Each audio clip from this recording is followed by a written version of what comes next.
சட்டமன்ற தேர்தலுக்கான அதிகாரப்பூர்வ பரப்புரையை மயிலாப்பூர் சட்டமன்ற தொகுதியிலிருந்து அதிமுக பொதுச் செயலாளர் எடப்பாடி பழனிசாமி தொடங்க இருக்கக்கூடிய நிலையில் தற்போது மயிலாப்பூர் கபாலீஸ்வரர் கோவிலில் அவர் வழிபாடு நடத்திய காட்சிகளை பார்த்துக் கொண்டிருக்கிறோம். மயிலாப்பூர் சட்டமன்ற தொகுதி கூட்டணி கட்சியான பாஜகவுக்கு ஒதுக்கப்பட்டிருக்கக்கூடிய நிலையில் தற்போது தன்னுடைய பரப்புரையை எடப்பாடி பழனிசாமி தொடங்குகிறார். இந்நிலையில் மயிலாப்பூர் கபாலீஸ்வரர் கோவிலில் அவர் வழிபாடு நடத்திவிட்டு பரப்புரையை தொடங்க இருக்கிறார். முன்னதாக கோவிலில் வழிபாடு நடத்திய காட்சிகளை நாம் பார்த்துக் கொண்டிருக்கிறோம். 2026 சட்டமன்ற தேர்தலில் தேசிய ஜனநாயக கூட்டணி தொகுதி பங்கீட்டை நிறைவு செய்து முதற்கட்ட வேட்பாளர் பட்டியலை அறிவித்து பரப்புரையை தொடங்கி இருக்கிறது.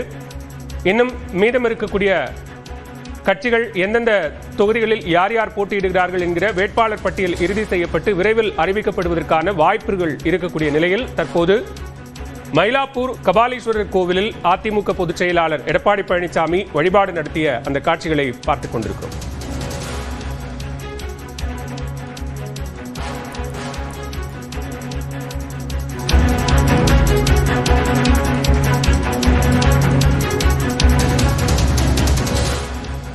இது தொடர்பான கூடுதல் விவரங்களோடு இணைகிறார் சிறப்பு செய்தியாளர் சுபாஷ். விவரங்கள்.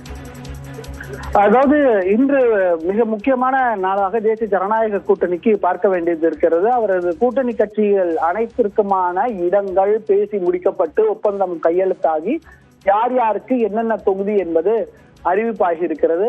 அதன்படியாக 169 இடங்கள்ல அதிமுகவினுடைய இரட்டை இலை சின்னம் போட்டியிட இருக்கிறது. எஞ்சி இருக்கக்கூடிய தொகுதிகள் கூட்டணி கட்சிக்காக ஒதுக்கப்பட்டிருக்கிறது. அந்த நிலையில் தன்னுடைய பரப்புரையை இன்று முதல் தேர்தலுக்கான பரப்புரையாக எடப்பாடி பழனிசாமி மாற்றியிருக்கிறார். முதல் பகுதியாக அதிமுகவினுடைய பொதுச் செயலாளர் எடப்பாடி பழனிசாமி சென்னை மாவட்டத்தில் இருக்கக்கூடிய மயிலாப்பூர் தொகுதியில தனது பரப்புரையை மேற்கொள்ள இருக்கிறார். அதற்கு முன்பாக மயிலாப்பூரில் இருக்கக்கூடிய கபாலீஸ்வரர் கோயிலில் தற்போது சாமி தரிசனம் மேற்கொள்கிறார். அதன் பின்னராக மயிலாப்பூர் தொகுதிக்கு உட்பட்ட மந்தவேலி பகுதியில் இருக்கக்கூடிய மார்க்கெட் பகுதியில தன்னுடைய பரப்புரையை மேற்கொள்ள இருக்கிறார். அதிமுகவினுடைய தேர்தலுக்கான வெற்றி தங்களுக்கு சாதகமாக அமைய வேண்டும் என்பதை சொல்லியும் தங்களது வேட்பாளர்கள் கூட்டணி கட்சி வேட்பாளர்கள் வெற்றி பெற வேண்டும் என்பதை சொல்லியும் நேற்றைய தினம் தேர்தல் வாக்குறுதிகள் கொடுத்த தினமாக பார்க்கப்பட்டது. அதற்கு முன்பான நாள் கூட்டணி கட்சிகளுக்கான தொகுதி எண்ணிக்கை நிறைவடைந்தது. இன்றைய தினம் தொகுதிகள் என்னென்ன என்பதும் அறிவித்திருக்கிறார்கள். கடந்த 3 நாட்களாக அவர்களது பணி முடிவடைந்து விட்டது. முதற்கட்ட வேட்பாளர் பட்டியலும் இன்றைய தினம் அறிவிக்கப்பட்ட நிலையில் தற்போது பரப்புரையை தொடங்குவதற்கு முன்பாக கபாலீஸ்வரர் கோயிலுக்கு சென்று சாமி தரிசனம் மேற்கொள்கிறார்.